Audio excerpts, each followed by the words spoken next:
নমস্কার। আজকে আমি আপনাদের সামনে খুব একটি সিম্পল রেসিপি নিয়ে এসেছি, তড়কা ডাল বা ডাল তড়কা। এই রেসিপিটি ভেজ এবং ননভেজ দুইভাবেই কিন্তু খাওয়া যায়। তো এমনভাবে আমি এই রেসিপিটি বানাবো যে ভেজ ননভেজ দুজনেই খেতে পারবেন। তো চলুন এই রেসিপিটি কী করে বানাচ্ছি দেখে নিই। প্রথমেই আমি এখানে পাঁচমিশালি একটা ডাল নিয়ে নিয়েছি। মোটামুটি এখানে বিভিন্ন ধরনের ডাল আছে। এটা তড়কা ডাল, এটা যে কোনো কিন্তু সুপার শপে পাওয়া যায়। এই তড়কা ডালটাকে আমি পরিষ্কার করে ধুয়ে নেব। ধুয়ে এটাকে আমি 3 থেকে 4 ঘন্টার মতো ভিজিয়ে দিচ্ছি। কমপক্ষে কিন্তু 2 ঘন্টা ভিজাতে হবে। এবার এই ডালটাকে 2 ঘন্টা পর আমি এটাকে প্রেসার কুকারের মধ্যে দিয়ে দেব। দিয়ে খুব সামান্য জল দিয়ে দিচ্ছি ডালটা সেদ্ধ করার জন্য। এবার ডালটাকে আমি সিটি দিয়ে সেদ্ধ করে নিচ্ছি। মোটামুটি এখানে 4টে সিটি দিয়েছি। এবার এদিকে আমি একটা কড়াইয়ের মধ্যে সরষের তেল দিয়ে দিচ্ছি। সঙ্গে আমি দিয়ে দিচ্ছি এখানে 4টে ডিম। ডিমের পরিমাণটা আপনারা দেখে দেবেন। এখানে যে 4টে আমি ডিম দিচ্ছি, এই ডিমটাকে লবণ দিয়ে আমি কিন্তু ভুজি বানিয়ে দেবো। একদম 4টেকে একদম ঝুরঝুরে করে ভুজি বানিয়ে এটাকে আলাদা তুলে দেবো। যারা এই ডালটা আপনারা ডিম দিয়ে খাবেন না, তারা ডিমটা অন্য কড়াই কিন্তু ভুজিটা বানিয়ে নেবেন। আমি একই কড়াই কিন্তু এই ভুজিটা বানিয়ে নিচ্ছি। লবণ দিয়ে সুন্দর করে এই ভুজিটা বানিয়ে নিচ্ছি। এই ডালটা রুটি এবং পরোটার সাথে কিন্তু দুর্দান্ত লাগে। তো আপনারা অবশ্যই কিন্তু এইভাবে একবার ট্রাই করে দেখতে পারেন। ভীষণ ভালো কিন্তু এই তড়কা ডালটা খেতে হয় এবং খুব সিম্পলভাবে এবং সাধারণভাবে এই রান্নাটা তৈরি হয়ে যায়। তো দেখুন ডিমটাকে আমি খুব ছোট ছোট করে কিন্তু খুন্তি দিয়ে চেপে চেপে ভেঙে নিচ্ছি এবং ভুজি বানিয়ে নিচ্ছি। ভুজিটাকে আমি এখানে তুলে নেব। এবার এই কড়াই কিন্তু আমি রান্নাটা করব। তো আপনাদের আগেও বললাম যে আপনারা যদি এটা ভেজ হিসাবে খান তাহলে কিন্তু অন্য কড়াই ডিমের ভুজিটা বানিয়ে নেবেন। কড়াই আবারও সরষের তেল দিয়েছি। এখানে চাইলে আপনারা সাদা তেলও ব্যবহার করতে পারেন। শুকনো লঙ্কা তেজপাতা ফোড়নে দিয়েছি আর কুচনো পেঁয়াজ এখানে দিয়েছি 2টো ছোট সাইজের। যেহেতু ডালের পরিমাণটা কম সেজন্য কিন্তু পেঁয়াজের পরিমাণটাও কম দিয়েছি, 2টো ছোট সাইজ দিয়েছি। কুচনো পেঁয়াজটাকে একটু নেড়েচেড়ে ভেজে নেব। সঙ্গে দিয়ে দিচ্ছি একটা টমেটোকে ছোট ছোট টুকরো করে। টমেটোটা দেওয়ার পর এবার নাড়াচাড়া করে টমেটোটাকে একটু গলে যাওয়ার জন্য অপেক্ষা করব। আর এখানে আমি কালারের জন্য দিয়ে দেবো হলুদ গুঁড়ো আর সঙ্গে কিন্তু বেশ কিছু মশলা অ্যাড করছি। দেখতে থাকুন আপনারা।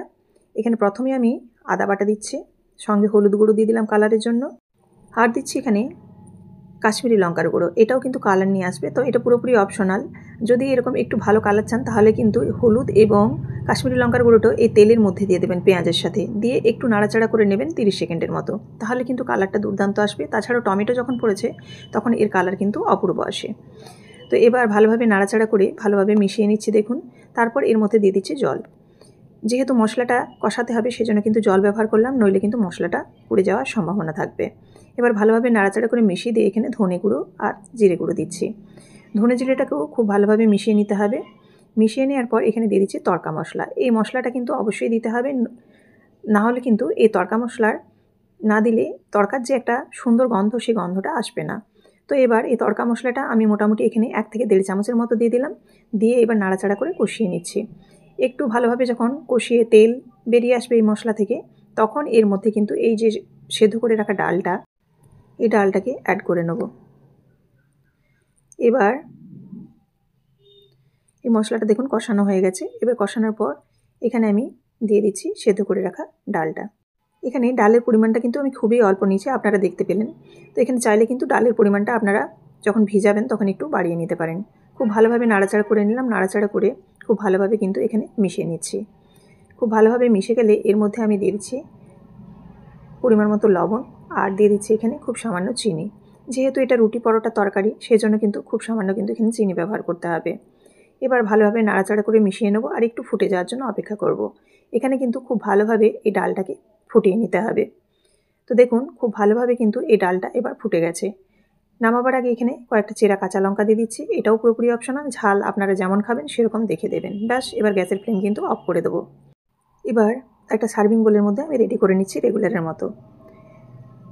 তো আপনারা প্রথম থেকে শেষ পর্যন্ত রেসিপিটি দেখার জন্য অসংখ্য ধন্যবাদ। আর এরকমই প্রত্যেকদিন নিত্য নতুন রেসিপি দেখার জন্য অবশ্যই কিন্তু চ্যানেলটিকে সাবস্ক্রাইব করে বেল বাটনটি প্রেস করে দেবেন। প্রত্যেক দিনেই আমি কিছু না কিছু এরকম রান্নার রেসিপি দিয়ে থাকি এবং সবই কিন্তু একদম নতুন এবং আমার নিজস্ব রেসিপি। তো আপনারা অবশ্যই কিন্তু সাবস্ক্রাইব করে পাশে থাকবেন আর এরকম নিত্য নতুন রান্না আপনারা শিখে নিতে পারেন আমার কাছ থেকে। তো দেখুন এখানে যারা ভেজ খাবেন তারা কিন্তু এই ডাল তড়কা দিয়ে খেয়ে নিতে পারেন উপরে ধনেপাতা কুচি ছড়িয়ে। আর যারা এগ তড়কা খাবেন তারা কিন্তু এখানে ডিমের ভুজিটা উপর থেকে ছড়িয়ে একটু ধনেপাতা কুচি ছড়িয়ে দিলে কিন্তু দুর্দান্ত খেতে লাগবে। তো দেখুন কতটা সুন্দর হয়েছে আর কতটা কালারফুল হয়েছে, আপনারা দেখে বুঝতে পারছেন। আবারও দেখা হচ্ছে আগামীকাল নতুন কোনো একটি রেসিপির সাথে। সবাই ভালো থাকবেন। সবাইকে অসংখ্য ধন্যবাদ।